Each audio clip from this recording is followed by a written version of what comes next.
Às vezes a vida parece nos empurrar para um espelho que não pedimos para olhar. Um espelho silencioso que não mostra apenas quem somos, mas principalmente as partes que ainda arranham o caminho. Já reparou? Existem momentos em que sentimos que algo em nós está pegando no mundo, como um móvel com quinas afiadas que sempre esbarra na porta errada, e sem perceber, começamos a repetir padrões, reações, frases prontas, como se estivéssemos presos dentro de versões antigas de nós mesmos. Mas aqui está o ponto revelador. Quase sempre o que chamamos de destino, azar ou pessoas difíceis são apenas as nossas próprias arestas pedindo para ser vistas. A psicologia moderna, aliada a décadas de pesquisas em comportamento humano, já mostrou que o cérebro humano não é uma peça pronta. Ele é maleável, adaptável, moldável, um processo contínuo de esculpir e lapidar. Os neurocientistas chamam isso de neuroplasticidade. A capacidade de modificar caminhos internos quando percebemos que certos traços, reações ou crenças já não nos servem mais. Povos antigos acreditavam que o processo de maturidade espiritual era, na verdade, o processo de alisar a alma não para perder quem se é, mas para permitir que a vida flua sem acúmulos desnecessários. E quando olhamos estudos contemporâneos, percebemos algo precioso.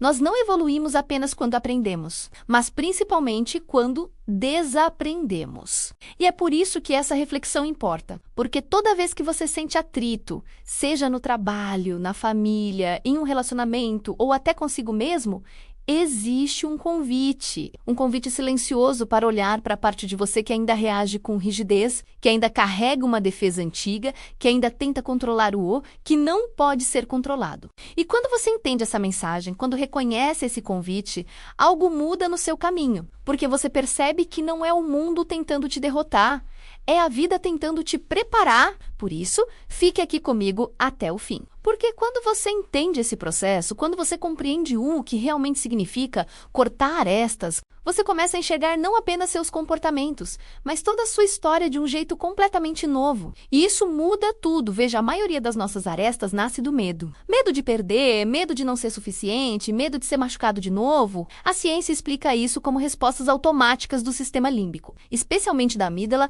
a parte do cérebro responsável por detectar riscos. Quando somos feridos em algum momento da vida, criamos defesas para sobreviver. Mas com o tempo, aquilo que foi proteção vira prisão.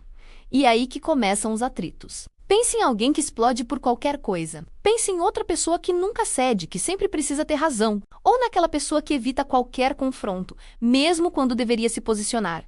Todas essas atitudes são arestas. São modos antigos, tentando resolver problemas novos, mas existe um caminho e ele começa quando você percebe que ninguém nasce pronto. Nós somos obras em construção, todos os dias. Há pessoas que, mesmo sofrendo, escolheram moldar suas pontas afiadas. Gente que aprendeu a respirar antes de reagir, que aprendeu a ouvir antes de responder, que aprendeu a dialogar antes de se defender. Gente que percebeu que maturidade não é vencer todas as guerras, mas escolher apenas as que fazem sentido. E isso é tão poderoso porque transforma completamente a forma como você se relaciona com o mundo. Imagine alguém que sempre foi impulsivo e agressivo, finalmente aprendendo a pausar. Ou alguém que sempre se anulou, finalmente aprendendo a se posicionar com firmeza. Essas são vitórias silenciosas, mas são as vitórias que mudam destinos. E aqui vem a virada. Cortar arestas não é se tornar perfeito, não é agradar todo mundo, não é desaparecer para caber nos outros. Cortar arestas é aprender a existir sem ferir a si mesmo no processo. É entender que suas emoções importam, mas que elas não precisam dirigir sua vida. É perceber que a verdadeira força